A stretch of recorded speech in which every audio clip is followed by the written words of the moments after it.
All right, folks, welcome back to Miller RC, and we're going to be doing a little bit different of a video here. I noticed my last video on this 1/5 scale Waco project has been about 3 weeks, so I figured I ought to update you fine folks of where this thing is at.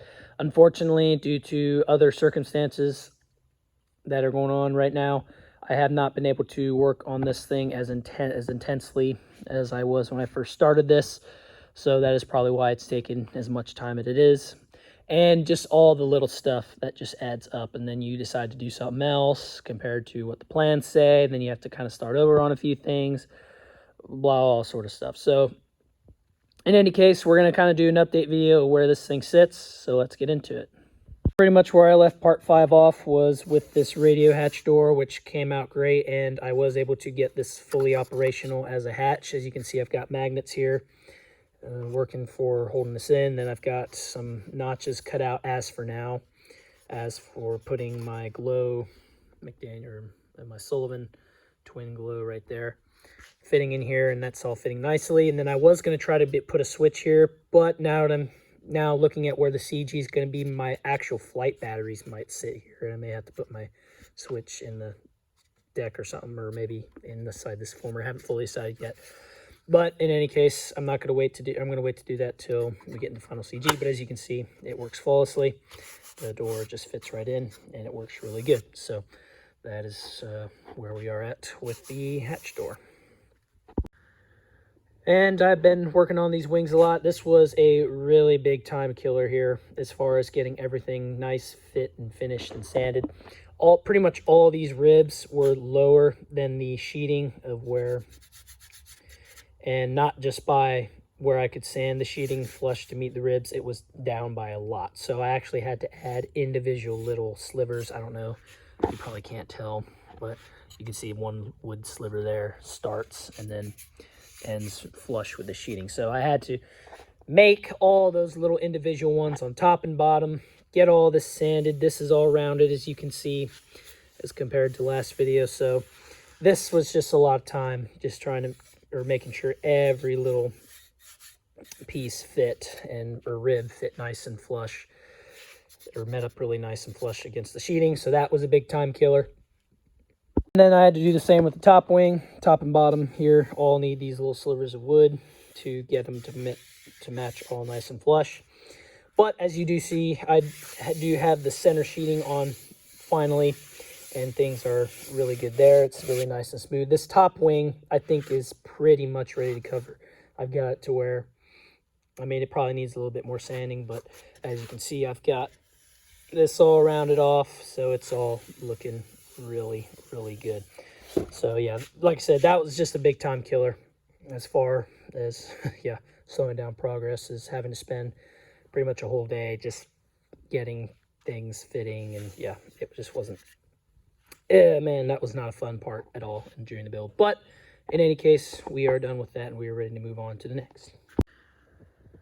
And as you can see here, we have the Cabane struts all nice and dressed up with wood wrapped around the wires. And if I'm correct, I don't think I even had this middle support wire going to the two end Cabane wires. But as you can see, they're dressed. This is just wood, and I hollowed out the wood, split it in two halves. It's in some areas. As you can see here, glue them together, and the plan is to shape these, which as you can see, I've kind of already got that going. These are not finally shaped at all, but it was just kind of a start to get that this part of the build going. As you can see, this side is a lot more refined. I think I will make this a little bit more skinny, I guess. I think it's a little wide here still on all three of these, but in any case, we had dressed up the Cabanes all nice, and yeah, these look really good. So this little contraption here is all for preventing two wires from coming down the Cabane struts and into the fuse. So as most of you know, I am running these nav lights here into the top wing. And originally, to get these powered on, originally I was going to run the wires from the Cabanes into the fuselage right there. But once again, you know, I just don't like the look of having a wire coming down from the wing into the Cabanes.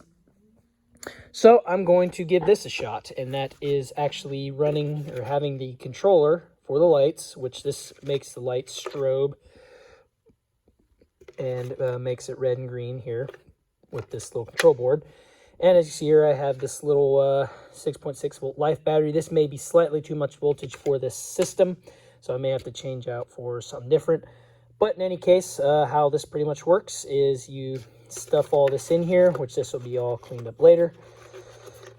But stuff all this in here, put the battery in. This is all Velcroed in, by the way, so this obviously will be a lot nicer later on. And then put this neat little door on, and that's gonna hide this is pretty much, I think that's all gonna hide it pretty well.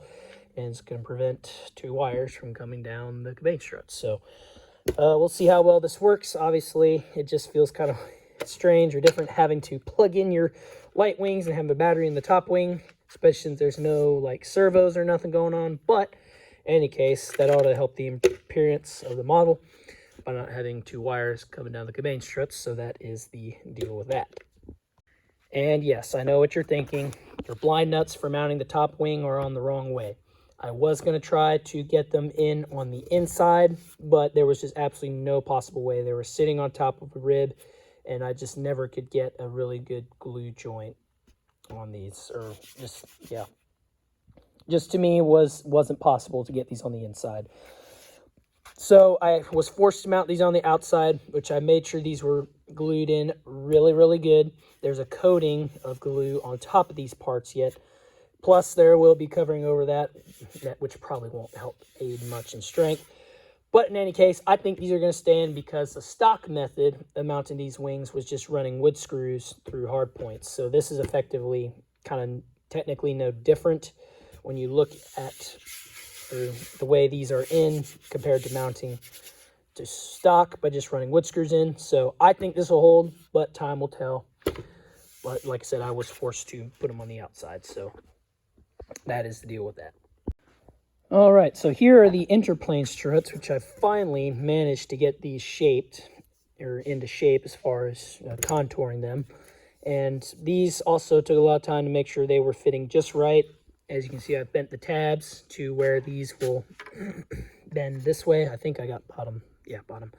And this may be the other side of the wing. So, but as you can see, they fit on the tabs kind of, or they fit good enough. I'm going to have to trim the tabs, obviously, to get this to work. Oh, they go on this way. Duh. There we go. So, yeah, the aluminum tabs will have to be trimmed and shaped a little bit, but I will be able to get these mounted. I don't know if I'm going to run these directly on the wood or if I'm going to try to indent the wood a little bit so these fit in a little nicer. I haven't fully decided yet, but in any case, the end struts are shaped and they are fitting really well on both the top and bottom wing. And I have hinged all 4 ailerons, but I'm going to do this bottom one just as a demonstration. Now, I did decide to defer from the kit here, which this also took a little bit of time to figure this out. But the kit wants you to hinge it like this, a double bevel on the aileron to achieve, you know, a moving control surface. But once again, that is technically not scale to a full scale Waco.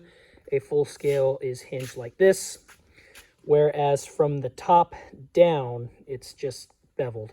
So I will just demonstrate that here. As you can see, when I hold the aileron flush or level, you can see the angle that the aileron is beveled at from the top down, and then the hinges are just right at the top of the aileron block itself.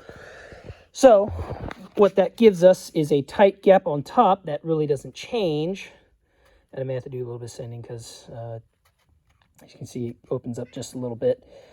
But in any case, you can see this gap stays very closed and tight, where this obviously just gets wider if you deflect it. So this is how a full scale is hinged, and this is as close as I was able to get these ailerons to achieve that. So that is what I'm doing different on this model, and I think this will work out pretty well.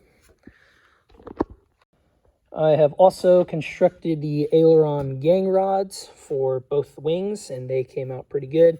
I just used some 5/16 inch basswood for the gang rods, I guess, for whatever you call them. Then obviously you can see I've got ball links on both ends.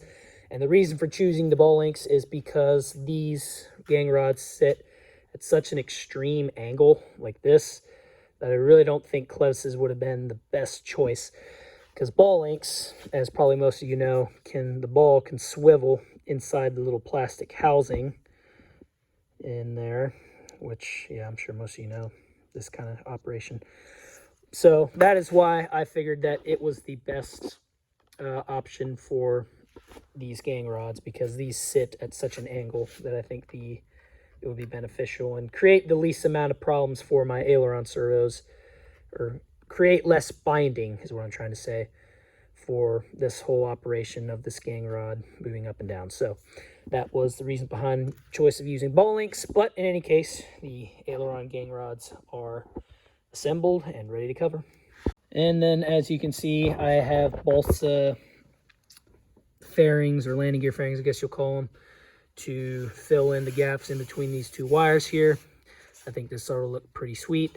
I think I'm going to fiberglass these, since these are going to be close to the ground or close to the runway. And if you all know, my runway's made up of rocks and soft balsa, probably wouldn't last too long there. So I think I'm going to run some fiberglass over these just to make them just a little bit tougher, then get these all in place. Now these are sitting against the fuselage right now, but these probably should be free and actually attached to the wires themselves, because the landing gear still needs suspension a little bit. And if they're touching or attached to the fuselage, they probably would break. But in any case, these are made and they're ready to fiberglass. So I do now have landing gear fairings. So this here, I've added some wood in between where the bottom, or the fuselage wing saddles, to the first stringer that runs up here. And that was all for trying to make wing fillets, or fairings, for this bottom wing, which originally I thought I was going to do with sheeting and like some spackle or filler.